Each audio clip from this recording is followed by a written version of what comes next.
राज्यसभा में गुरुवार को जोरदार हंगामा देखने को मिला। मनुस्मृति और आरएसएस को लेकर कांग्रेस अध्यक्ष मल्लिकार्जुन खड़गे की टिप्पणी पर सदन का माहौल गर्मा गया। खड़गे और भाजपा अध्यक्ष जेपी नड्डा के बीच तीखी बहस हुई। इसी हंगामे और कांग्रेस के वॉकआउट के बीच पेपर लीक रोकने से जुड़े संशोधन विधेयक को ध्वनिमत से पारित कर दिया गया। पेपर लीक और परीक्षाओं में गड़बड़ी रोकने के उद्देश्य से लाए गए विधेयक पर राज्यसभा में करीब 7 घंटे तक चर्चा हुई। यह विधेयक लोकसभा से पहले ही पारित हो चुका है। अब राष्ट्रपति की मंजूरी मिलने के बाद यह कानून का रूप लेगा। चर्चा का जवाब कार्मिक राज्य मंत्री जितेंद्र सिंह ने दिया। इस दौरान कांग्रेस सांसदों ने केंद्रीय गृह मंत्री अमित शाह को सदन में बुलाने की मांग की। मांग पूरी नहीं होने पर कांग्रेस ने सदन से वॉकआउट कर दिया। इसके बाद विधेयक को ध्वनिमत से पारित कर दिया गया। सदन में सबसे ज्यादा विवाद मल्लिकार्जुन खड़गे की टिप्पणी पर हुआ। खड़गे ने आरोप लगाया कि केंद्र सरकार की शिक्षा व्यवस्था में आरएसएस और मनुस्मृति की सोच हावी होती जा रही है।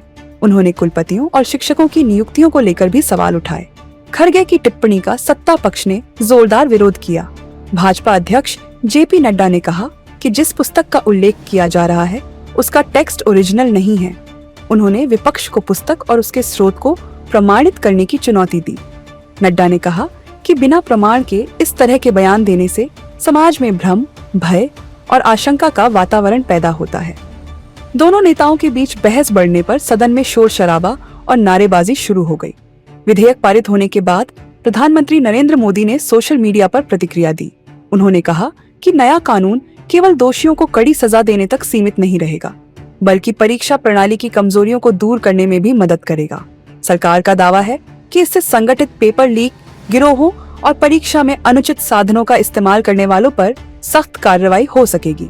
कुल मिलाकर राज्यसभा का दिन हंगामे, आरोप प्रत्यारोप और राजनीतिक टकराव से भरा रहा।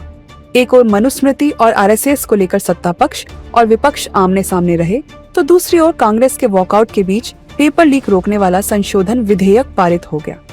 अब नजर इस बात पर रहेगी कि कानून बनने के बाद यह विधेयक पेपर लीक की घटनाओं और परीक्षा व्यवस्था की खामियों को रोकने में कितना प्रभावी साबित होता है।